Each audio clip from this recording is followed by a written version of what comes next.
Well, what about your show in Paris in 1932, I believe? 1932? I think so. Yeah. Well, I had a very good friend, a painter, a Polish painter, Stanislaw Grabowski, who arranged it all for me. There was some little gallery that didn't amount to much, but he thought I should have a show. And so he arranged it all. There we were. Well, who were some of the other Americans in Paris you were friendly with on that first visit in 1926? Actually, this was before the show, but in 1926, in your first visit, who were some of the people you befriended? Well, I didn't know any Americans there in 26.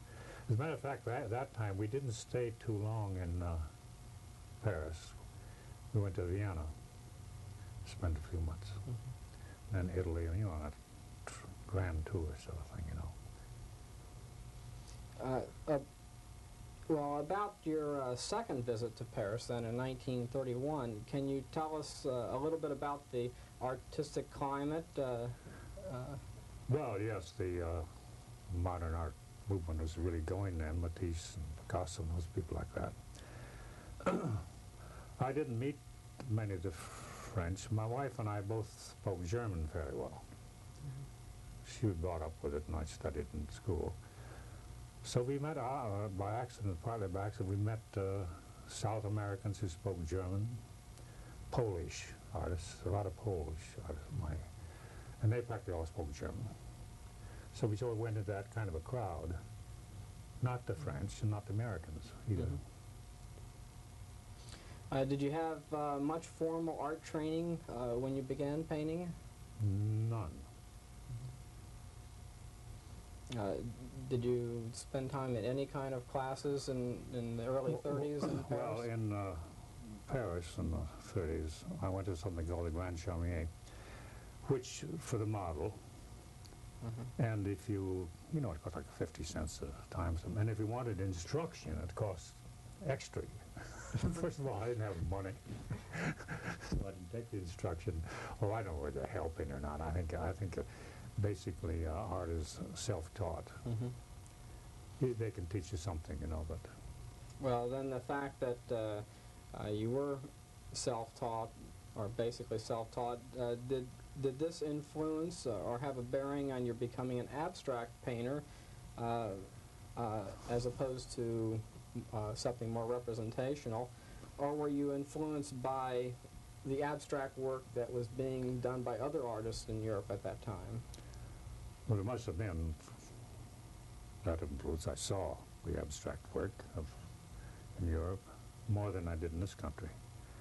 Because at that time, the abstract work, what there was in this country, wasn't exhibited. Mm-hmm. Only European art was exhibited of the abstract sort in America. Well, Balcomb, as your interest in writing was replaced by a fascination for the creation of abstract collages, were you simply experimenting with line, color, and form, or did you have a definite direction or purpose for these early works?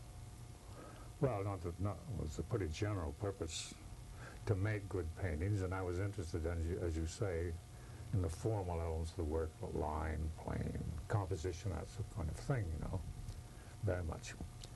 And I guess you could achieve it best by doing abstract work, by no subject matter. So it seemed to me, I guess maybe it's true.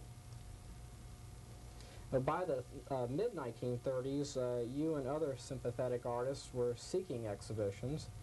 Would you say that the artistic, political, or economic situations of the Depression era period were most detrimental to any early success for these artists? Well, yes, it was a depression, as you say. Nobody exhibited much, selling things, forget it. But, so they were very interested in what they're doing, I think, and you couldn't exhibit, you know. Well, what about the other artists, the ones like the regionalists? Were they violently opposed to what you were doing? You can say that again. Sought to stop it in any manner?